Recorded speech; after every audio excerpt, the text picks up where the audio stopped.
This might be the weirdest metagame Marvel Snap has ever had. Let's take a look at the best decks to succeed in this oddball metagame. The main reason I refer to this as such an oddball metagame is that an extremely compelling and unique Season Pass card, Agamotto, just released, and so that is naturally going to have a massive impact on what people are playing.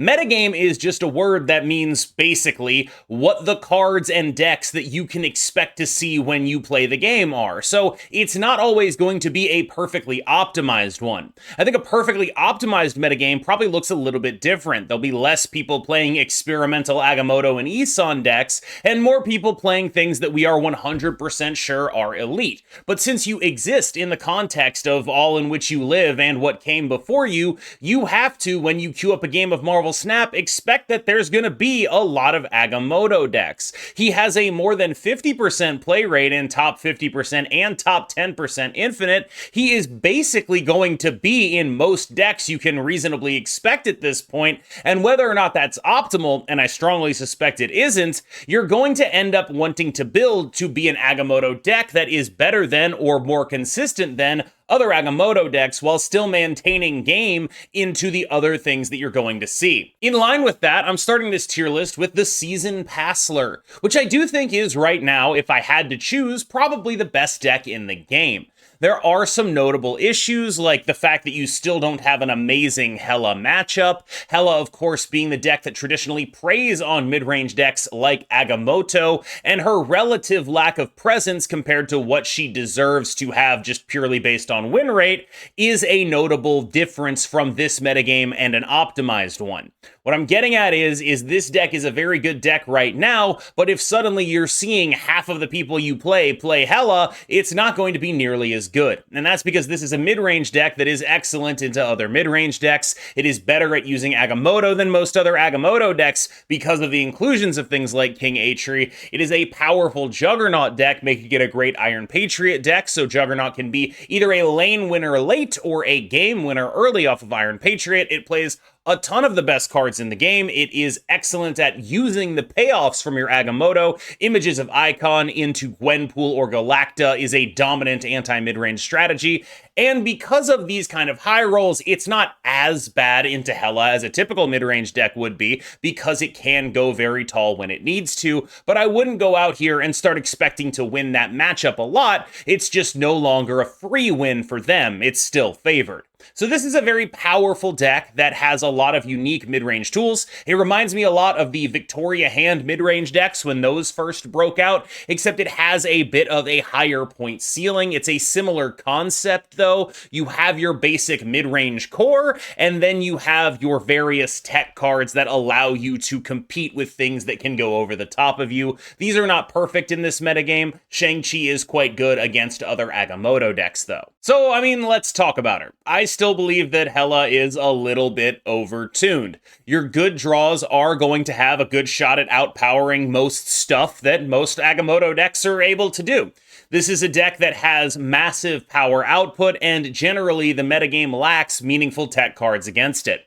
I realize that Fenris Wolf does exist, and it is pretty good, but it's not going to put your deck over the top unless you were already pretty close. And it's not particularly productive to try running Fenris Wolf right now, because Hela's play rate isn't really all that high compared to the play rate of something like Agamotto, which you can hit by running Gorgon, which occupies the same spot as a Fenris Wolf. Are you going to tech against the matchup that is 10% of what you see, or 50% of what you see? And so Hela is basically getting to skate by, in part because the tech cards against her, like Fenris Wolf, are not good enough against her, and in part because other things are demanding higher attention. However, I still fairly well believe that this is one of the best decks in the game, and is likely to be one of the major threats that people will have to address once people stop experimenting with the new cards because they are cool, unique, and fun. Hela is a dangerous deck that has the ability to output massive points on the final turn of the game without a lot of reasonable interaction for it. As much as people like to say that they can do Cosmo Alioth stuff, it has not ever proven to be a reliable counter to Hela. The reliable counters to Hela traditionally are simply just going over the top of her, whether that be usually by playing Mr. Negative and multiplying Iron Men, or by playing the ongoing deck and multiplying Iron Men. The point here is that Hela is about as strong of a linear scaler as you can have, and in order to go over the top of her, you typically want to be scaling exponentially. Hela is going to be really good at putting big bodies on the board. If you can multiply your points, you're going to be in a very good spot against her, because there is simply going to be nothing she will be able to do to interact with you. Hela is a very one-note deck. If you're able to make more points than her, you're going to win the game. And so that means that she has a relationship to mid-range decks that is similar to the relationship that bigger combo decks have to her. You just get bullied. And so that is a very unique space for the metagame to have to contend with, and it makes it hard to actually build something to beat her because there are so many other threats that do exist. She's a very powerful card that I honestly, genuinely do not think should exist in this form moving forward because of the impact she has. But thank God for Agamotto and Eson releasing and being so compelling, because fundamentally what I think they've done is just sort of distracted everyone from the fact that this deck exists. Special shout out to the Danish Hela build, which I regard as sort of like the hidden gem of Hela, where I would typically play the other Hela deck, but if you're someone who really wants to see that this archetype can have massive skill expression in it, I really do think that this is a build of Hela that requires genuine skill expression and an understanding of the metagame, what your opponents are trying to do, and how disruptive you can be to that. This is one of the only Hela decks that really feels like it's not on rails right now, and I really do enjoy that. So let's talk about basically all the other Agamotto decks, because if I'm doing an honest accounting of this metagame, I do think that the Agamotto deck we talked about at the beginning is the best Agamotto deck. And typically what I'll do is talk about the best version of a deck and not all the subpar versions. But again, we're talking about a card that has a 50% play rate, so there's going to be a lot of different versions of it. Being able to recognize them is going to be important to your ability to climb. One of the main reasons I do these videos is so that people can get an understanding of the metagame and try to beat it. And that means that we're going to have to cover a series of Agamotto decks, even if I do think they're a little bit worse than the optimal version that we saw at the beginning of the video. This is a very reasonable control tool shell for Agamotto, though, and I think here it's being used as a method similar to the other version, where I think I would like to see maybe a Gwenpool get in here. I think the other version of it does it a little bit better, but what I do like about this version compared to the other version is the inclusion of Hope Summers and Kitty Pride, which I think is really nice to actually make sure you have all the energy to use all of your stuff. When you're playing Agamotto decks, like just making sure you have stuff to get on the board and have the ability to use the energy you have to get stuff on the board is really legitimately nice. You have massive final turns with this deck between the energy you can get from a Hope Summers and Kitty Pride and of course Bolts of Balthak. You can do a ton of massive tech stuff. The analogy I would draw is that it almost plays like Serra Tech. That is how I would look at this build. This is a Serra Tech deck disguised as something else. My boy Butt has been farming with this list, another attempt at optimizing the ability to copy massive awesome stuff with Agamotto.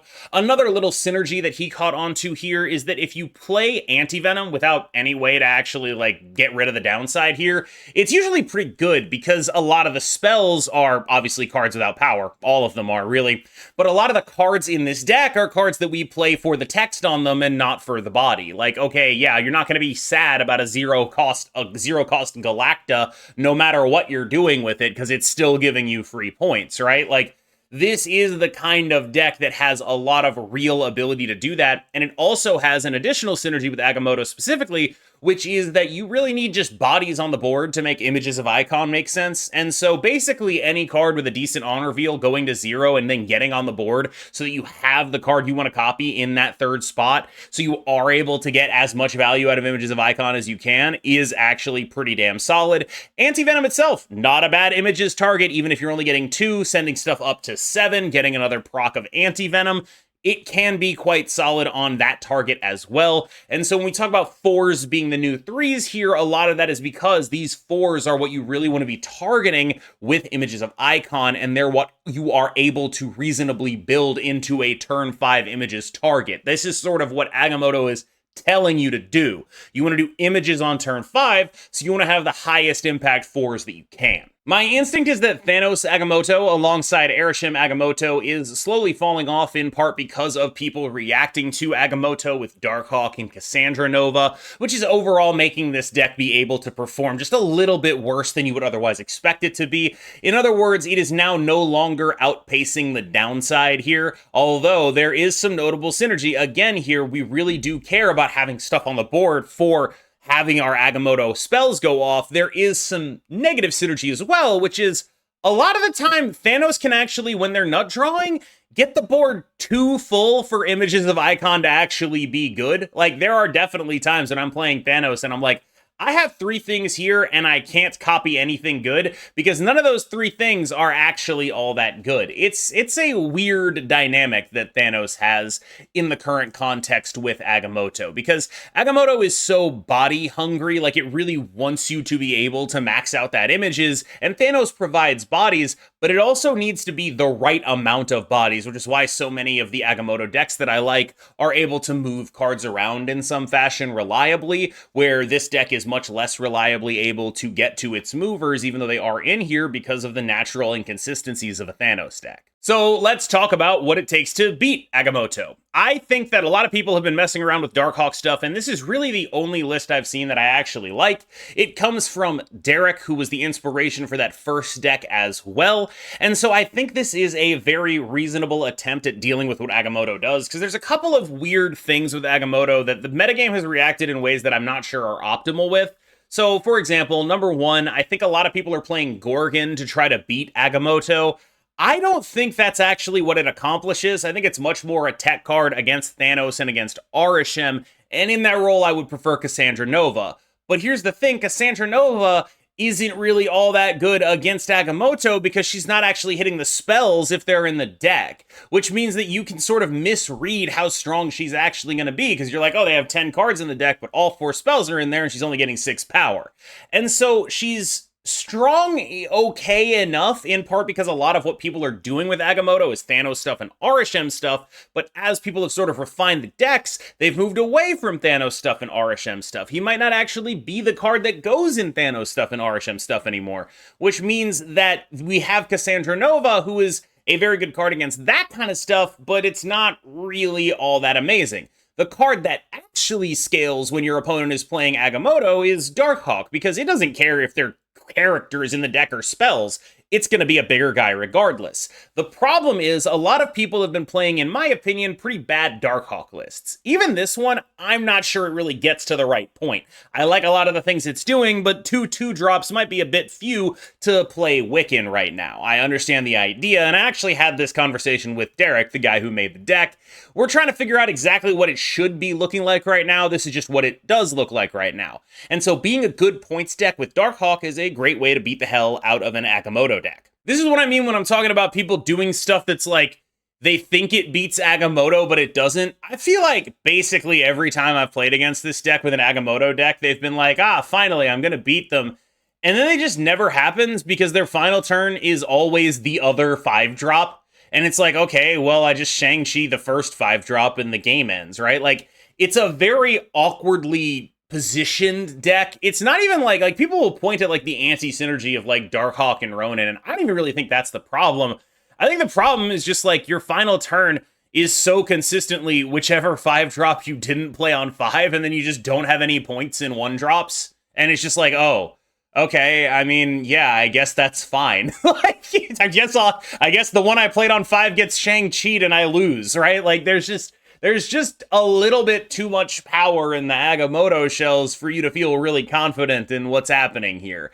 I am not overly impressed with this kind of build. It's overloaded on hate cards for Agamotto in theory, but in practice, you play a 5-drop on 5 and then get it Shang-Chi'd on 6, and then you played your other 5-drop on 6 with 0 other cards, and then you're like, oh, I lose. One of the massive impacts of Agamotto has been the fact that Shang-Chi is making it into basically every deck in the game at this point. And that has knock-on effects, right? Like, for example, Isan has pretty mediocre stats post-Infinite, and a lot of that is probably because Shang-Chi is so common. Again, this is one of those things where it's like, if more than half of the metagame is playing a specific card, and you have a card that's pretty good against that card, you're usually going to default to playing that instead of whatever other tech makes sense. So that's what Mr. Negative has been doing recently. I think that makes a lot of sense as long as Agamotto stays at like a 55% play rate. You might as well, right? Like if people are going to play Agamotto out against you, and they will, because they don't expect Mr. Negative to have this, which means that it's even better than it would normally be, because people are just like, I'll play my guy, it's fine, whatever. It's not fine, they're gonna Shang-Chi you now. And so that is sort of the direction the metagame has gone. Like, highlight number one of this metagame is, wow, there's a lot of people playing Agamotto, and that has the knock-on effect of A, there's a lot less people playing Hela, and B, there's a lot more people playing Shang-Chi. And to be clear, I don't necessarily think there should be a lot less people playing Hela. It's just that people were playing it as the default best deck, and now they're like, ooh, cool new card, let's go experiment with that. So, again, Mr. Negative, well positioned into Hela, but this isn't a very, I guess the right way to say this is, this isn't a super rational metagame. That said, I do think Mr. Negative is actually like a pretty well positioned deck into basically everything right now, because of just how few people are actually playing any card that interacts with it whatsoever. Mr. Negative has the opposite problem of Hela, which is basically like, Hela has, there's no reasonable tech card against me. Mr. Negative has, if I snap and they play Mobius, I'm probably just dead. And so that is the interesting thing about this deck. It's also very good into Hela. If you're looking for like a specific Hela counter deck, I would definitely be sticking to Mr. Negative. Esonishem is taking a lot of splash damage from Agamotto. There's people playing Gorgon, there's people playing Cassandra Nova, there's people playing Derekhawk. All of that is stuff that Esonishem runs away and screams every time it sees. So, for example, the only real change that I've made is to get Eson in here, because I like that he has a big body, he does some really cool stuff. That has cost me Doom 2099. I don't know if that ends up being worth it long term, to be honest with you. I'm experimenting with a new card that I have a cool variant for, but I'm not sure long term that that ends up being the correct thing to do. I'll tell you what I do like, though, and that's the return of Blob as a quasi-answer to Derekhawk. It's not a real answer. It's not. But it can do something some of the time. And I think that is a reasonable thing to have in your deck. You could also, of course, opt for an Enchantress instead. That is a similar way to try to answer a Derekhawk. I think either one is perfectly acceptable. Long term, I do expect Doom 2099 to probably end up back as a point man in this list, but the Eson stuff is actually pretty reasonable here, and Esonishem was by far the best deck I played with Eson in it. If you are in the business of trying to mess opponents up with Clog cards, it's a good business to be in. The problem is that you are taking some actual heat from the fact that all of the spells will allow your opponents to fill up lanes and unclog themselves, and from the fact that Agamotto is pushing people more towards wanting cards that actually move. The high play rate of Sam Wilson and Rocket and Groot is not very good for a Clog deck. However, you are going to beat the crap out of things like Hela and Mr. Negative, and that is a valuable role to try to occupy. Will note, Victoria Hand not required in this deck at all. A lot of what that spot is doing is just trying to provide some way to like have actual power on the board if you're not full clogging, so you can just win lanes some of the time with like semi-clogs, but it can kind of be any card that actually accomplishes that goal. Clog is taking splash damage from spells and movers, and it's not necessarily in the best spot, but it is always a deck that you need to respect. Speaking of decks that you always need to respect, Discard is never going to be legitimately unplayable. It just seems like it will never ever happen. Discard is probably honestly almost always going to be good. It has, in theory, basically every tool you could ask for a metagame like this. It can go taller than Agamotto. It can go taller than basically anything that isn't Mr. Negative, but it still gets to play a functional mid-range game plan on the way to going taller than that. It has a lot of unique strengths. I will note there is sort of one flex spot here, and that is the Gambit versus Grandmaster. I have seen people try to fit both in. I personally do not think you have the ability to fit both in because I value the Frigga Dakin line so highly, but you can try it if you want. However, the Gambit slot can be yeah, Gambit's kind of the only thing that makes you not necessarily a consistent mid-range deck, if that makes sense. And so it's a bit of a swing, and I understand if people want to move away from that. However, I do think that right now it can be a valuable thing, given how much the Arishem decks the Agamotto decks value having bodies on the board, and how many cards you have in this deck that can just sort of get discarded for value. I've also seen a little bit of a resurgence in Apocalypse Proxima discard, which is lower ceiling, but one thing you'll really notice is that since Shang is back in such force, there are very few decks that have room for Red Guardian right now, and so Dracula is actually a much more reasonable card than he has been in the past, and this deck that overloads on things that can't get Red Guardianed meaningfully might not have the same competitive advantage over the Apocalypse version as it previously did. This is honestly sort of my pet deck at this point. Like, whenever I really have no idea what to play, this is a deck I come back to time and time again because of just the general ways in which it mirrors sort of discard in terms of having like this mid-range game plan that has the ability to scale super high. It's a deck that doesn't really feel like it's ever out of any game. It needs certain things to happen in order to win the matchups that it goes into. Like, it's not going to be the most consistent at beating specific matchups because it has all the tools, but it has to draw them. But when it does draw those tools, it is the kind of deck that can stay into basically any snap because of the raw, overwhelming power that it can bring to bear. This is one of the few decks in the game that I've like actually beaten a Mr. Negative deck just on points with before. And a lot of that is, they're pretty gore-centric and, they can be Shang-Chi-centric sometimes. If they're doing like the Shang-Chi gore null stuff, you have some real advantages here. It's a very legit deck right now, and it's one of my personal favorites. If you're not playing an Agamotto deck, or if you're like a relatively new player, this is the kind of thing I would focus on trying to get to build. It did just get a lot harder to build. When Sam Wilson was on the season pass, it was honestly, I think you could probably build this by the time you get to like CL 1500. But now that Sam Wilson is no longer on the season pass, I'm not sure how feasible that is. I realize that the Zoocopium meter has been a running gag on my channel, and that it's reasonable for people to think that I am once again huffing Zoocopium with this take, but I kind of think this deck is just good right now. Like, it's at the absolute very least, Zoo is able to take nearly every deck in the game to a situation where they could lose to the correct Gilgamesh placement. And yes, it can be a little bit like, I drew all my expensive cards and then I died. Like, that can happen with this deck. But when you're doing what you need to do, you can legitimately put pressure on basically everything, barring the highest of Mr. Negative rolls. And basically, if your opponent isn't doing things with like multiple Iron Men a lot of the time, you're going to be in the game just on numbers. What Zoo does better than most decks is attack all three lanes with legitimate threats. Like, it's not like, oh, I've got like 11 points here and then like 20 and 20. It's like, I am threatening 30 points in every lane, and you have to guess where it's going because that Gilgamesh is coming down on the last turn of the game, and there's maybe a Mockingbird coming down here too. The deck puts numbers on the board, and that is a very strong thing to be doing. Of course, you'll notice the Shang-Chi in here. That's what happens when everyone's playing Agamotto. Screamamotto is in a really interesting spot because I originally thought that Scream decks would end up coming out on top of the mid-range arms race, but it turns out that if you're an Agamotto deck, not being able to run Galacta and Gwenpool is actually like really bad. Like, this is a deck that I originally expected to be, whoa, okay, we're gonna do amazing things here. We're gonna go absolutely crazy. We're gonna have awesome mid-range duels, and Scream is gonna come out on top of mid-range duels because she's the best 2-cost scaler. Here's the thing though, like, 2-cost scaling doesn't matter when your opponent has 3 Galactas. It's just not a thing they have to care about.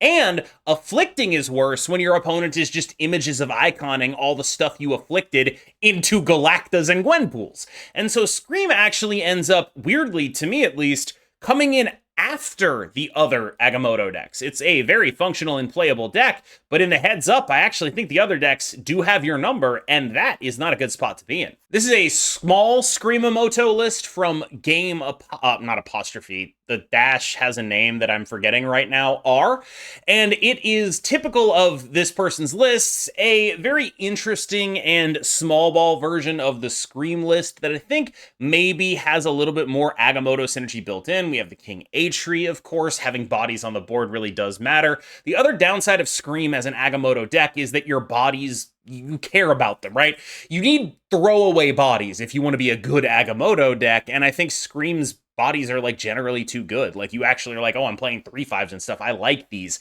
I don't get nearly as much upside from turning these into something else as a deck that's playing like 1/1s would. And so again, like it's a weird thing that I don't think I fully internalized, because my instinct was, oh, Scream's just going to be the best at being a mid-range deck. But you do actually feel like, in my opinion, you're missing the top end here a lot of the time. You do get some sick, nasty, like, ooh, I'm going to send every card in this lane into the other lane kind of plays here, right? Because you have not just the Winds of Watum, but you can also images of Icon of Stegron, and that's actually pretty gross. A fun little evolution on Surfer that I saw recently was just slapping good season pass cards in it. You might be surprised to learn that I obviously think this is pretty sweet. If I were to play a Surfer build, I do believe it would be this. I'm not going to wax poetic here about how I think Iron Patriot is really good or how I think Sam Wilson is really good. I shouldn't have to tell you.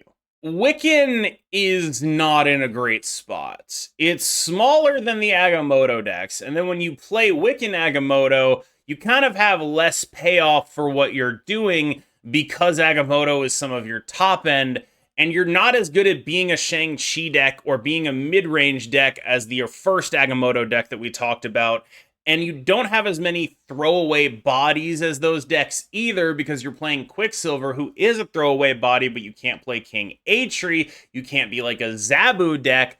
It's an odd situation, I think. Wiccan right now, the Quicksilver Wiccan decks do not feel like the best home for Agamotto, so I kept trying other stuff, like maybe a more control-oriented build, maybe just all this tech will make sense, and that didn't really seem to work for me either. This deck feels like it's a real victim of what I would describe as like a sort of split personality metagame. You get owned by all the combo decks, and then you aren't even the best mid-range deck in mid-range mirrors. So, overall takeaways is that the metagame is definitely right now, like, I normally am talking in the context of, like, these are the best decks, these are always going to be the best, blah, blah, blah. But, like, this is a very temporary metagame. This is a metagame that is sort of primarily dependent on the fact that, like, people are really excited about Agamotto and they're playing a lot of him, whether or not that is the correct decision for their win rates. And I think that that is the primary driver here. Like, there's so much Agamotto going on. There's so much.